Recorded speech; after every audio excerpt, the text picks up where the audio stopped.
நண்பர்கள் அனைவருக்கும் வணக்கம். இந்த நாள் மிகவும் மகிழ்ச்சியான நாளாக அமைய எனது மனமார்ந்த வாழ்த்துக்கள்.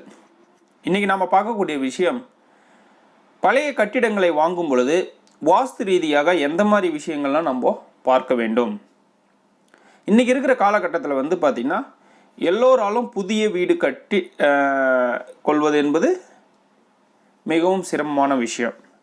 அதனால் நிறைய பேர் பார்த்திங்கன்னா ஒரு கட்டின வீடை வாங்கிறதுக்கு முயற்சிப்பாங்க.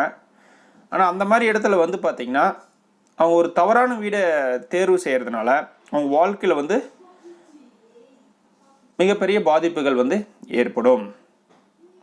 ஒரு கட்டின வீடை வாங்கும் பொழுது அதில் வாஸ்து ரீதியாக எந்த மாதிரி விஷயங்கள்லாம் நம்ம கவனிக்கணும் அப்படின்றத பார்க்கலாம். அதில் ரொம்ப ரொம்ப முக்கியமான விஷயம் பார்த்திங்கன்னா 5 விஷயங்கள் நீங்கள் ரொம்ப முக்கியமான விஷயங்கள் கவனிக்க வேண்டும். ஏன்னா கட்டின வீடை நீங்கள் வாங்கிட்டு அந்த 5 விஷயங்கள் இருந்ததுன்னா அது உங்களால் சரி செய்ய முடியாது. அதனால தான் பார்த்திங்கன்னா கட்டின வீடை வாங்கும் பொழுது இந்த 5 விஷயங்கள் ரொம்ப முக்கியமாக கவனிக்க வேண்டும் அப்படின்னு நம்ம சொல்கிறோம். முதல் விஷயம், அந்த வீட்டில் பார்த்திங்கன்னா கிழக்குலேயும் வடக்குலேயும் காலி இடம் அதிகமாக இருக்கா அப்படின்றத பார்த்துக்கோங்க. ஏன்னா ஒரு சிலர் என்ன பண்ணுவாங்கன்னா இருக்கிற இடத்த ஃபுல்லாகவே பார்த்திங்கன்னா வீடு கட்டியிருப்பாங்க. இப்போ சிட்டியில் ஒரு ஸ்கொயர் ஃபீட்டுமே பார்த்திங்கன்னா அவங்களுக்கு பணம் அப்படின்றதுனால கொஞ்சம் கூட இடம் விடாமல் அவங்க ஒட்டுமொத்த இடத்துலையுமே வீடு கட்டியிருப்பாங்க. அந்த மாதிரி இருக்கா அப்படின்றத கவனித்து கொள்ளவும். ரெண்டாவது விஷயம், அந்த வீட்டிற்கு பார்த்திங்கன்னா ஏதாவது தவறான தெருக்கூத்து தெருப்பார்வை இருக்கா அப்படின்றத கவனிக்க வேண்டும். ஏன்னா தவறான தெருக்கூத்து தெருப்பார்வை இருந்துச்சுன்னா அதை உங்களால் வாங்கிட்டு மாற்ற முடியாது. மூன்றாவது விஷயம், அந்த இடம் எதனால் விற்பனைக்கு வருது, அவங்களுக்கு ஏதாவது பாதிப்புகள் இருந்ததா, ஏதாவது கடனால் விற்கிறாங்களா, இல்லை பொருளாதார ரீதியினால் சரிவடைந்ததுனால விற்கிறாங்களா அப்படின்ற விஷயங்கள் நீங்கள் கவனிக்க வேண்டும். அப்படி நீங்கள் பார்க்கும் பொழுது அதில் வாஸ்து ரீதியாக பாதிப்புகள் இருக்கும்.